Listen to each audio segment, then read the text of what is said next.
Ma'am एक second, मुझे यहाँ पे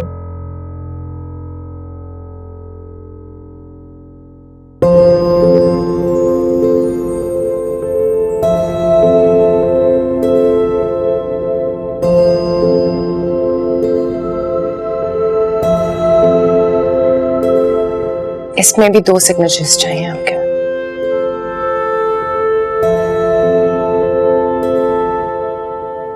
thank you. That's it? Yeah. All right.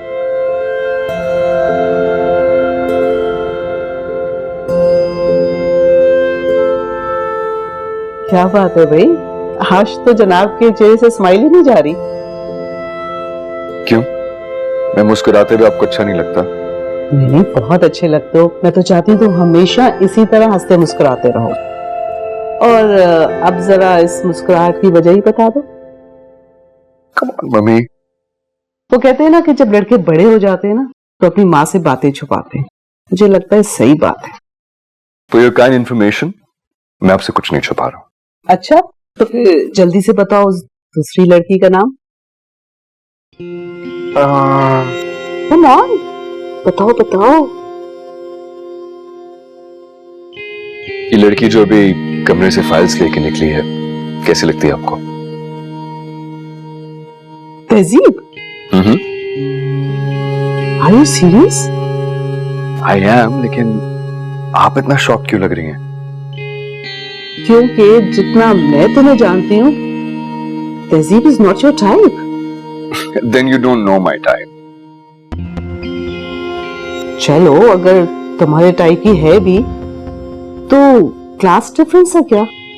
Mummy, शादी के बाद कोई क्लास डिफरेंस नहीं रहता। नहीं सुरोश, ऐसा नहीं होता है। I'm really surprised, मैं आपसे इस तरह की बातों की उम्मीद नहीं कर रहा था।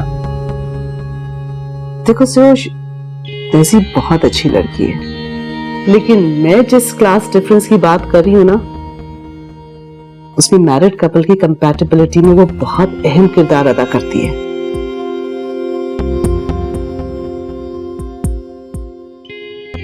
मान लेता हूं आपकी बात, लेकिन अगर ऐसा होता तो हमारी क्लास में डिवोर्सेस का रेशो इतना ज्यादा क्यों होता?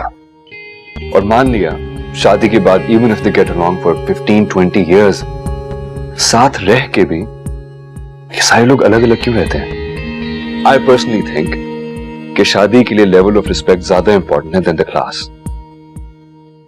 लगता है कि तुम फैसला कर चुके हो। जी। सुरेश, तहजीब की एंगेजमेंट टूटने की वजह तुम तो नहीं हो? Absolutely not. उसे तो इस बारे में पता भी नहीं है। What? I don't believe this. Trust me, मैं सच कह रहा हूं। You mean to say कि उसे पता ही नहीं कि तुम उसे पसंद करते हो? अभी तक तो मैंने उससे इस बारे में कोई बात नहीं की है, लेकिन मुझे ऐसा लगता है कि अब वक्त आ गया कि मुझसे बात करूं। So there you go. अरे कहाँ जा रहे हो? Listen to me. I'll be back shortly.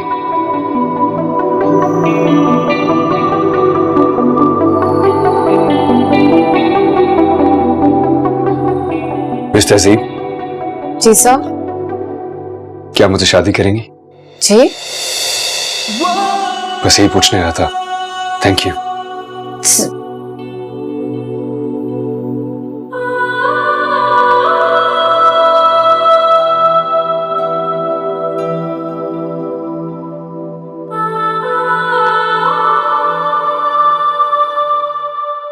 बस भाभी, अल्लाह का शुक्र है, माशाल्लाह अब सहर मेरी अपने घर की होने वाली है।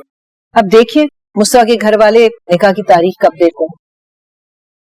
चलो, तुम्हें तो अपनी तरफ से तैयारी पूरी रखनी चाहिए। और वैसे भी कमर जहां, नेक काम में देर कैसी। अब जबकि समरीन के ससुराल वाले जल्दी कर रहे हैं तो मेरा नहीं ख्याल कि तुम्हारे पास ज्यादा वक्त है। हाँ भाभी, मुझे अच्छी तरह से अंदाजा है। मेरी तो तैयारी आधी से ज्यादा मुकम्मल है।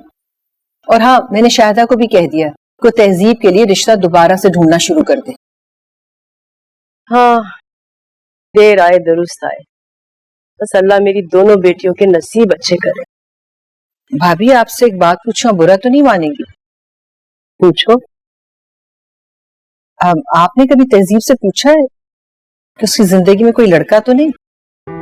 मेरा मतलब है कि शायद उसकी नजर में ऐसा कोई लड़का हो जिससे वो शादी करना चाहती हो, लेकिन आपको बता ना पा रही हो। कमर जहां, तुम जानती हो ना तहजीब किस मिजाज की लड़की है।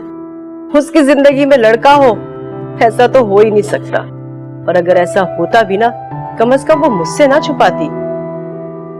जी ये तो है।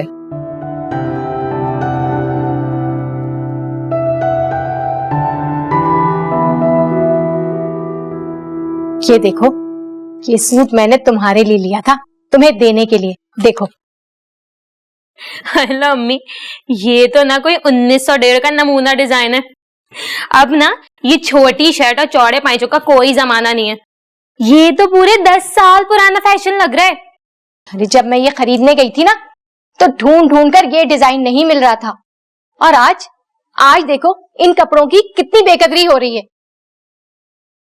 अम्मा छोड़ो भी ना ये पुरानी चीजें। क्या तुम मेरी शादी के लिए 8-10 नए जोड़े भी नहीं बनवा सकती? जब लिया था ना तो ये नया था, बिल्कुल नया। तुम्हारी उम्र की तरह वक्त ने इस पर भी असर छोड़ दिया है, वरना एक जमाने में ये जोड़े बिल्कुल चमचम करते थे। पर अम्मा। क्या अम्मा? नया हो या पुराना, मिल तो रहा है ना, शुक्र अदा करो। वरना मैं तो सोच रही थी कि रखे रखे ये कपड़े कहीं गल ही ना जाएं। आपा, तुम्हारा ना अपने ससुराल में अल्लाह ही हाफिज है। अम्मा ठीक ही तो कह रही है अम्बरीन। एक तो अल्लाह अल्लाह करके अब जाके मेरी शादी हो रही है, और अब अगर ये पुराना सामान जहेज में लेके जाऊंगी तो क्या कहेंगे मेरे ससुराल वाले? आखिर क्या सोचेंगे वो? वैसे कुछ ज्यादा नहीं सोचेंगे, बस यही सोचेंगे कि अम्मा ने अपने सर की बला उतार के जल्दी जल्दी उनके सर पे डाल दी। एक थप्पड़ दूंगी खींच के। अम्मा देखा इसे, बला बोल रही है मुझे। बला तो बेटा तुम लोगों के सरों पे अब आएगी शहर की शक्ल में। अगर तुम लोगों को नचा के ना रख दिया ना उसने, तो नाम बदल देना मेरा। अरे ऐसे कैसे नचा देगी? चोटी खींच कर रखूंगी मैं उस बज़ात की। वैसे अम्मा एक बात कहूं, बुरा मत मानना। मुस्तफा भाई तो पहले ही उसके इशारों पर नाचते हैं। अब तुम दोनों भी ना हुक्म मानने की आदत डाल लो। मैं देखती हूँ कैसे पहनाती हो शहर को ये पुराने कपड़े। अरे अरे, कपड़ों को क्यों पटक रही हो? अपनी बहू के लिए रखो ये सब, उस नखरे वाली शहर के लिए।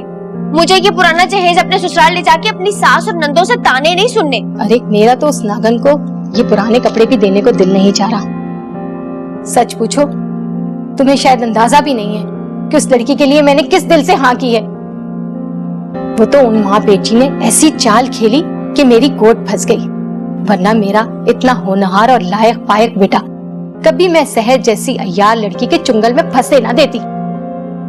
अम्मा मुस्तफा तुम्हारा बेटा है, किसी के क्या मजाल कि वो तुम्हें मजबूर करे। अगर नहीं है लड़की पसंद तो साफ मना कर दो।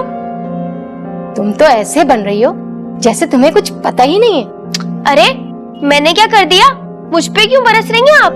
ये सब मैं तुम्हारे लिए कर रही हूँ। अगर मैं शादी से इनकार कर देती तो तुम्हारी शादी खतरे में पड़ जाती, और फिर मैं कब तक तुम्हारी शादी का इंतजार करती? अच्छा तो ये बात है। चले छोड़े अम्मा, भाभी के घर वाले कुछ तो काम आए हमारे।